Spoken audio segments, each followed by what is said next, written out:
Bienvenido a esta exploración de hoy.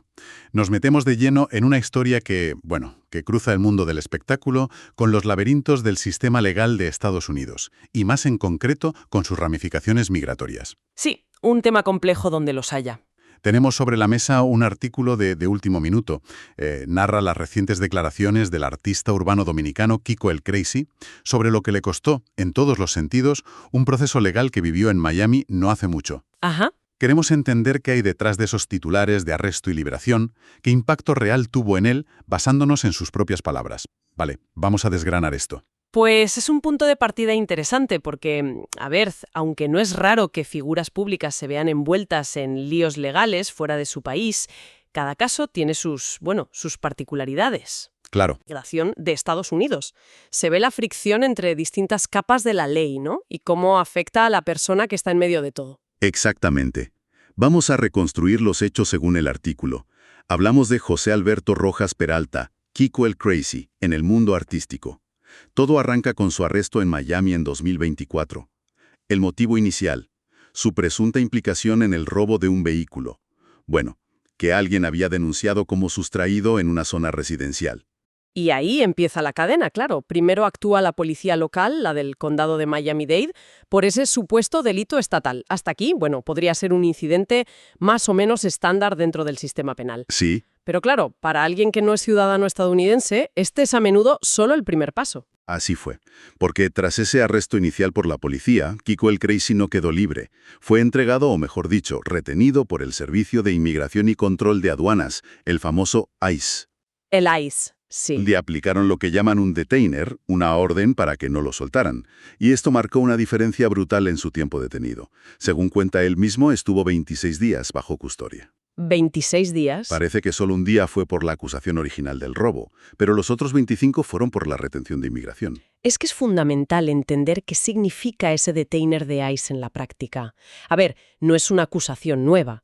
Es una herramienta que usa ICE para pedirle a la policía local o estatal que retenga a una persona que creen que podría ser deportable. Ajá. Incluso después de que esa persona haya resuelto su asunto local, por ejemplo, pagando una fianza. Les piden que los aguanten unas 48 horas más, en teoría, para que ICE pueda ir a por ellos y llevárselos a su propio sistema de detención migratoria. O sea que, aunque él hubiera podido resolver lo del coche rápidamente, la orden de ICE lo mantenía igualmente retenido. Exactamente.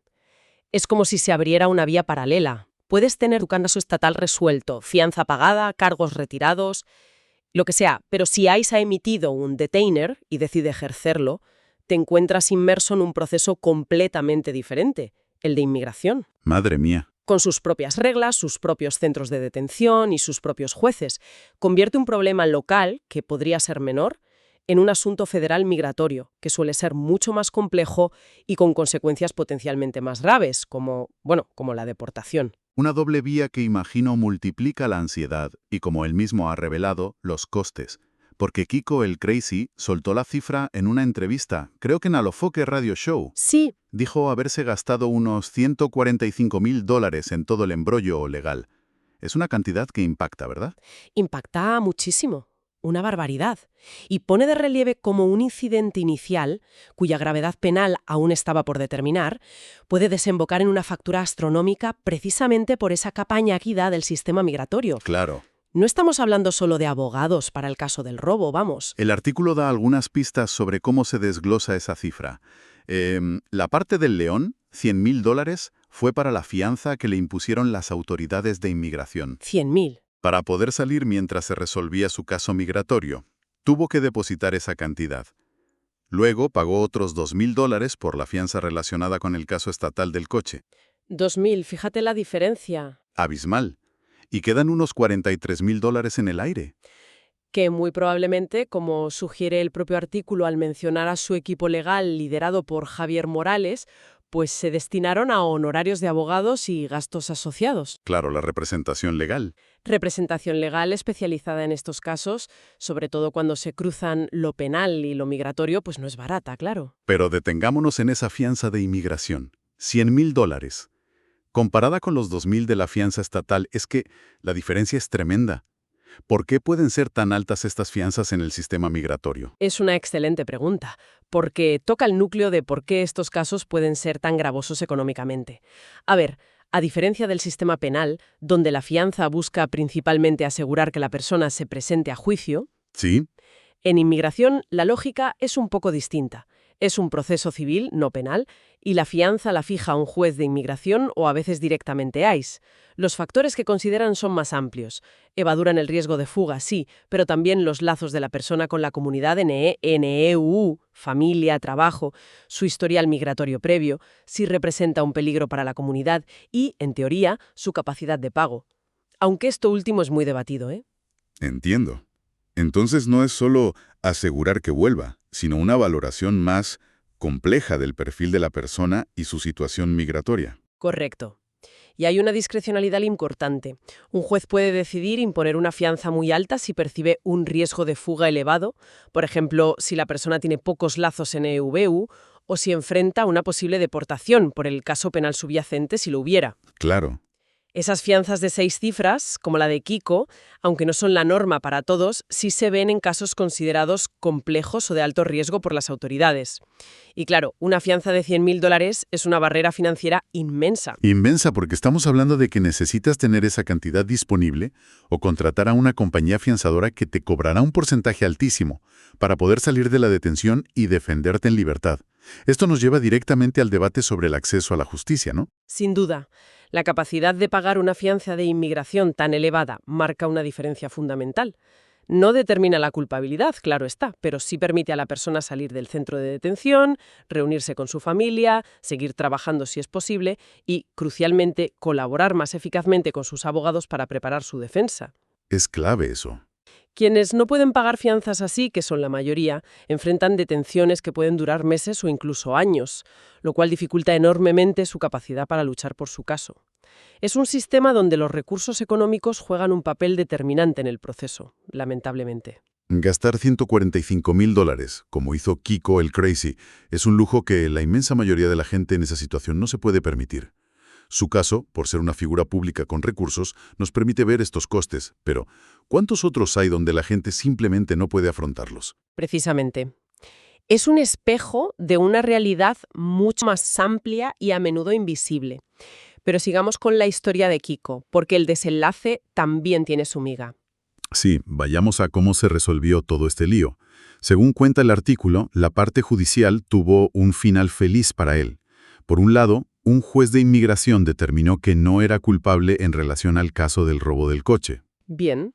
Y por otro, se confirmó que su situación fiscal en Estados Unidos estaba perfectamente en regla. Son dos puntos clave.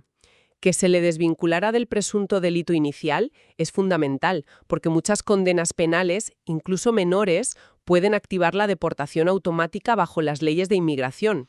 Claro. Y tener la situación fiscal en orden siempre ayuda a presentar una imagen de cumplimiento ante las autoridades migratorias. Y entonces llega el giro final de esta parte. Después de todo este calvario, y resulta que llevaba 3 años esperando una resolución sobre su estatus legal, le concedieron la residencia permanente estadounidense, los famosos papeles. Es casi irónico, ¿verdad? Atraviesa un proceso carísimo y estresante, provocado por un incidente que al final se resuelve a su favor y, como colofón, obtiene el estatus legal que llevaba tanto tiempo persiguiendo. Increíble. Para muchas personas, conseguir la Green Card es la meta final después de años de esfuerzo y espera. Parecería al final perfecto.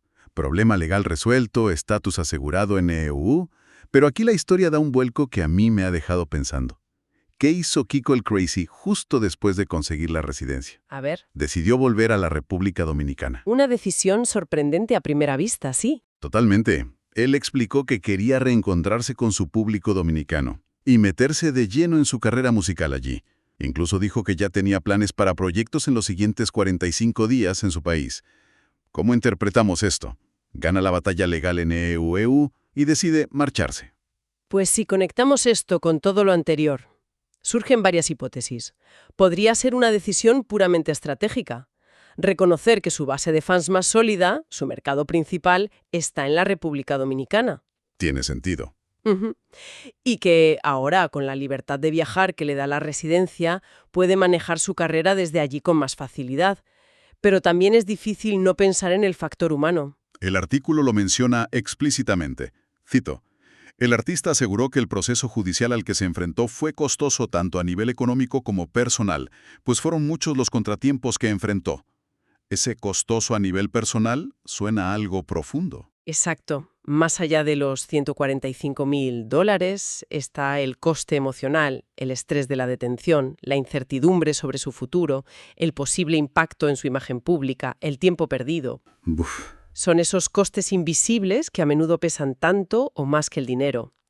Quizás la experiencia completa, a pesar del resultado legal favorable, le dejó un sabor tan amargo o le hizo reevaluar sus prioridades, que la idea de quedarse en Estados Unidos ya no era tan atractiva.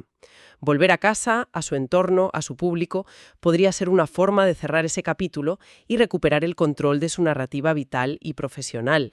Tiene sentido, sí. Además, el artículo destaca su actitud durante el proceso. Dice que aclaró que su prioridad fue siempre mantener la calma y agotar el debido proceso, a través de su equipo de abogados liderado por Javier Morales. Esto también habla de resiliencia, ¿no? De aguantar el tipo en una situación muy complicada. Absolutamente. Muestra la importancia de tener una estrategia y confiar en la representación legal.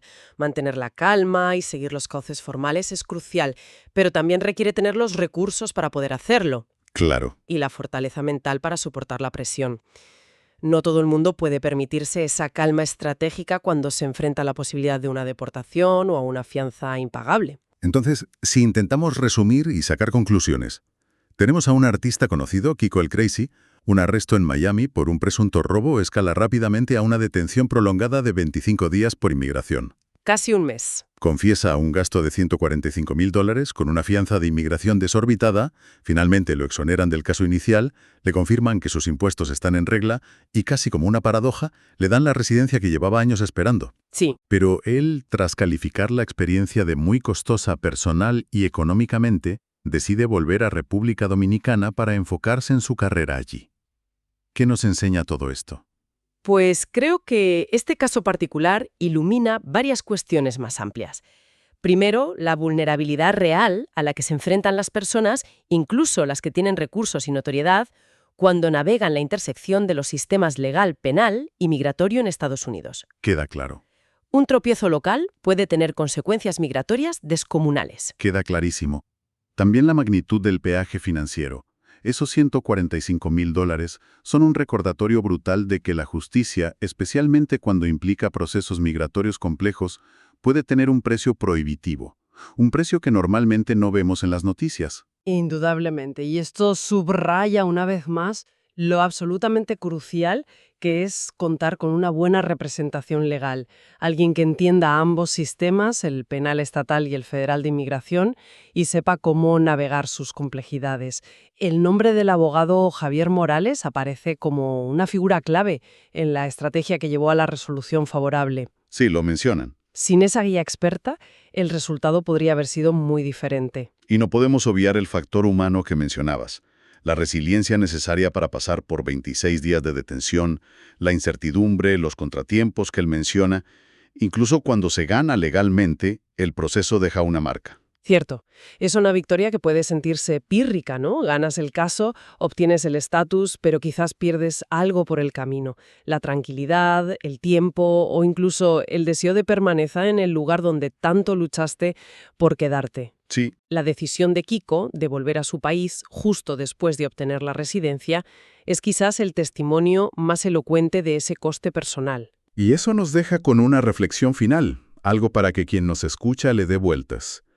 Kiko el Crazy es una figura pública y su historia ha trascendido. Pero ¿cuántas historias anónimas habrá de personas que pasan por calvarios legales y migratorios similares, quizás incluso con resultados formalmente positivos, pero cuyo coste económico y personal es tan devastador que acaba por torcer por completo sus vidas, sus carreras, sus sueños, de maneras que nunca llegamos a conocer? Esto plantea una pregunta importante sobre qué entendemos por justicia y quién tiene acceso real a ella. Para quien quiera profundizar, sin duda explorar cómo interactúan las leyes de inmigración y el sistema penal estadounidense es revelador. Buscar información sobre los detainers de ICE, cómo se determinan las fianzas de inmigración, o las llamadas consecuencias migratorias de las condenas penales, lo que a veces llaman crimination en inglés, puede abrir los ojos a esta compleja realidad. También vale la pena seguir las discusiones sobre las barreras económicas en el acceso a la justicia. El caso de Kiko, con esa fianza de $100,000, es un ejemplo extremo pero ilustrativo de cómo el dinero puede determinar si alguien espera su juicio en libertad o en un centro de detención, con todo lo que eso implica. Sí, totalmente. Y finalmente, quizás este caso nos invita a mirar más allá de los titulares cuando leemos sobre arrestos o procesos legales. Sobre todo si involucran a personas migrantes. Detrás de una noticia escueta sobre un arresto suele haber una historia humana compleja, procesos legales largos y costosos. Siempre. Y consecuencias que van mucho más allá de lo que se informa inicialmente. Los 26 días detenido de Kiko, los 3 años esperando la residencia, los $145,000. Son detalles que nos recuerdan que la realidad siempre es más complicada y, más costosa de lo que parece a simple vista.